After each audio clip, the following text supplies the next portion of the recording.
यह एक घास का मैदान है जिसके बीच में एक रहस्यमय काला पत्थर है। छूने पर आप सब जान लेंगे, पर यहां से कभी नहीं निकल पाएंगे। यह स्टीफन किंग की किताब पर आधारित फिल्म कहानी है। बेकी गलती से गर्भवती हो जाती है, पर उसका बॉयफ्रेंड शादी के सपने के लिए बच्चे को छोड़ने पर जोर देता है। बेकी मना करती है और भाई कार्ल के साथ सैन डिएगो जाने का फैसला करती है ताकि बच्चे को जन्म देकर किसी परिवार को दे सके। रास्ते में बेकी को उल्टी आती है तो वे एक घास के मैदान के पास रुकते हैं। अचानक उन्हें घास से एक लड़के की मदद की आवाज सुनाई देती है। कार्ल तुरंत घास में घुस जाता है। बेकी पीछे पीछे जाते हुए पुलिस को फोन करने की कोशिश करती है, पर नेटवर्क नहीं मिलता और फोन बंद हो जाता है। फोन बंद होने के बाद बेकी देखती है कि चारों ओर सिर्फ ऊंची घास है। वे पिछड़ जाते हैं और आवाज से एक दूसरे को ढूंढते हैं। मिलने के लिए वे एक साथ कूदने का फैसला करते हैं। पहली बार वे पास थे, पर दूसरी बार कूदने पर वे कुछ मीटर दूर हो गए। डरी हुई बेकी गिर पड़ी। उसे लगा कि यह घास अजीब है। कार्ल भी घबरा गया। कीचड़ में गिरा और एक मरा कुत्ता देखा। इन अजीब घटनाओं के बाद वे लड़के की खोज छोड़कर सड़क पर लौटने का फैसला करते हैं, पर वे रात होने तक भी नहीं मिल पाते। तभी बेकी को एक अजीब आदमी मिलता है जो कहता है कि वह लड़के का पिता है और बाहर का रास्ता जानता है, पर अपने परिवार की खोज में यहीं रुका है। शक के बावजूद बेकी उस पर विश्वास कर लेती है। दूसरी ओर कार्ल अचानक उस लड़के से मिला जो मदद मांग रहा था। लड़का डरा हुआ था और उसके हाथ में मृत कौहा था जो बहुत अजीब लग रहा था। उसने कहा कि मरने के बाद चीजें ढूंढना आसान है क्योंकि घास मृत वस्तुओं को नहीं हिलती।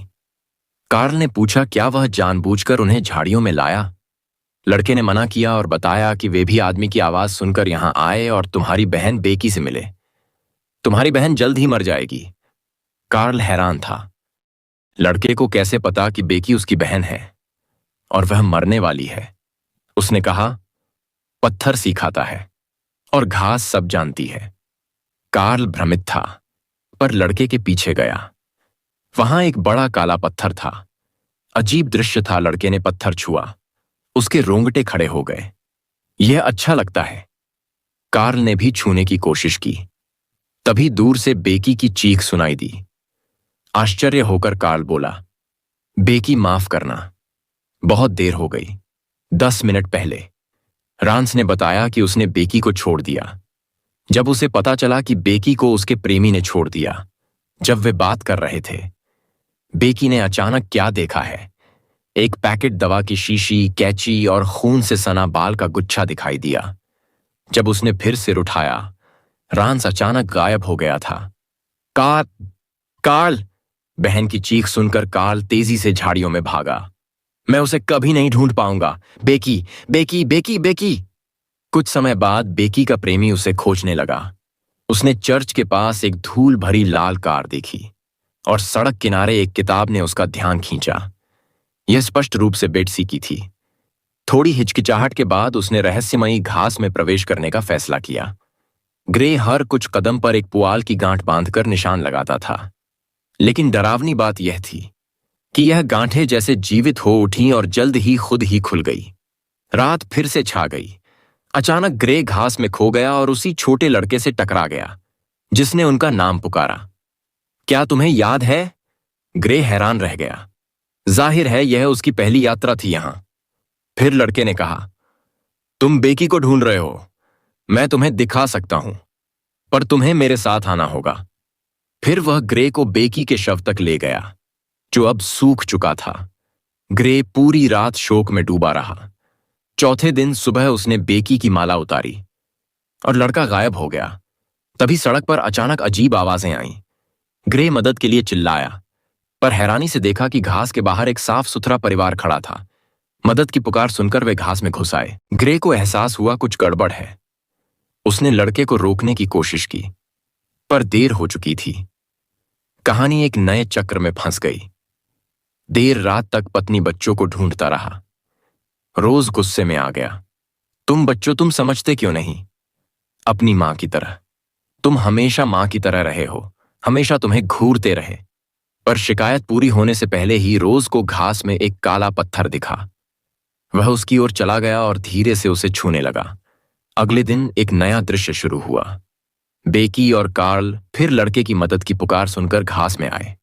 इस बार ग्रे ने सबसे पहले अपनी प्रेमिका की आवाज सुनी। उसने जोर से बेकी का नाम पुकारा। मैं तुम्हें ढूंढ रहा था, तुम हमारे सामने कैसे आ गए? तभी ग्रे ने लड़के की आवाज भी सुनी। उसे अपना मरा हुआ कुत्ता मिल गया था। ध्यान दे, यह वह कुत्ता नहीं था जो कल आया था, बल्कि फिल्म के शुरू में कार्ल द्वारा देखा गया मृत कुत्ता था। ग्रे ने तुरंत सोचा। लड़का मृत कुत्ते के पास खड़ा चिल्लाया। वे साथ आवाज की दिशा में चले, क्योंकि लड़के के अनुसार घास मृत चीजों को नहीं हिलाती। वास्तव में इस बार वे मिल गए, लेकिन उन्हें जल्द ही बाहर निकलना होगा। तभी ग्रे को एक और विचार आया। उसने लड़के को अपने कंधे पर बिठाया। मुड़कर देखा तो दूर चर्च दिखा। वे दृढ़ता से उस ओर चल पड़े, रास्ता खोजते हुए। बेकी ने ग्रे से कहा कि वह उसके पेट पर हाथ रखे और बच्चे की जीवन शक्ति महसूस करे। पास में कार्ल ने अत्यंत भावुक अभिव्यक्ति दिखाई। तभी अचानक कार्ल का फोन बज उठा। इस बात ने सबको भ्रमित किया। ग्रे ने सावधानी से कार्ल को देखा।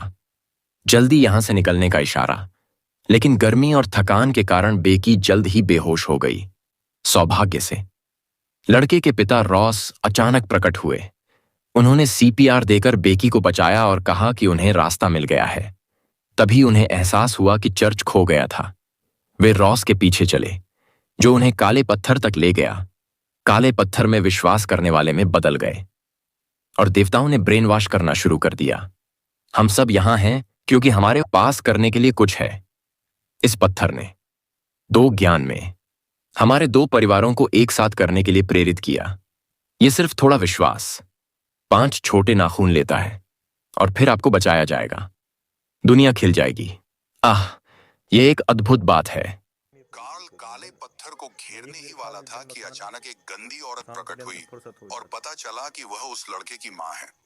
उसने दावा किया कि रोज एक बड़ा झूठा था और लगभग खुद को मार डाला था, लेकिन रोज उलझन में लग रहा था। यह पता चला कि वह दूसरी मां नहीं थी जो कल आई थी, लेकिन पहली मां थी। इसलिए उसके सामने रोज ने उसे चोट नहीं पहुंचाई, लेकिन इस समय रोज ने स्पष्ट रूप से अपना दिमाग खो दिया था।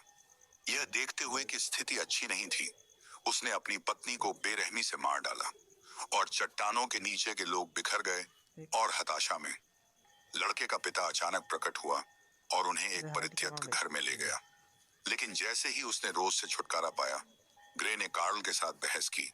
कार्ल ने गुस्से में ग्रे को एक बदमाश के रूप में निंदा की और बेकी को छोड़ दिया, जो गर्भवती थी।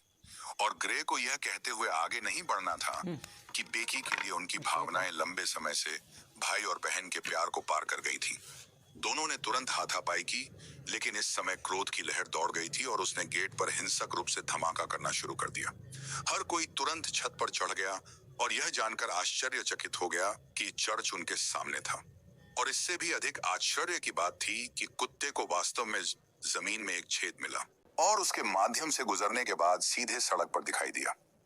ग्रे ने गुफा का स्थान खोजने की कोशिश की, लेकिन गलती से छत से गिर गया। लेकिन सौभाग्य से कार्ल बचाव में आया। लेकिन 1 सेकंड के लिए हिचकिचाने के बाद उसने फिर भी निर्णायक रूप से अपना हाथ छोड़ दिया और कार्ल ने अपने प्रतिद्वंदी से छुटकारा पा लिया।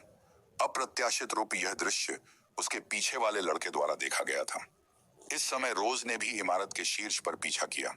कार्ल गुफा से भागने के बेकी को ले जाना चाहता था, लेकिन उसने अपने प्रेमी को खोजने पर जोर दिया और फिर अकेला छोड़ दिया। कर को रोज द्वारा पकड़े जाने के कुछ ही समय बाद यह उसकी लाश की झलक थी। यह पता चला कि वह पहले ही अनगिनत बार ऐसी मौत का अनुभव कर चुका था। दूसरी तरफ बेकी भी दुर्भाग्य से रोज में भाग गया। ध्रुव ने जमीन से कैंची उठाई, रोज की आंखों को जोर से दबाया और फिर भारी बारिश में पागलपन से भाग गया। अचानक अनगिनत घास के चेहरे वाले राक्षस उनके के चारों ओर दिखाई दिए। उन्होंने बेकी को ऊंचा उठा लिया, थोड़ा थोड़ा करके आगे बढ़ गए। इस समय घास जीवित हो गई, लयबद्ध रूप से झूलते हुए। आखिरकार बेकी को काले बोल्डर में भेजा गया और बेकी, जिन्होंने आसन्न प्रसव के गंभीर दर्द को सहन किया, कार्ल से सावधान रहने और उसे ग्रे को चोट न पहुंचाने के लिए चेतावनी देने के लिए अपने पिछले स्व को डायल किया। और यह ठीक वही फोन कॉल था जो कार्ल को पहले मिला था। और जैसे ही बेकी का दर्द तेज हुआ, अचानक बोल्डर के सामने एक गहरा गड्ढा दिखाई दिया और गड्ढे के अंदर हजारों ठंडे मरे हुए थे और बोल्डर पर नक्काशीदार पैटर्न खतरे का संकेत दे रहे थे।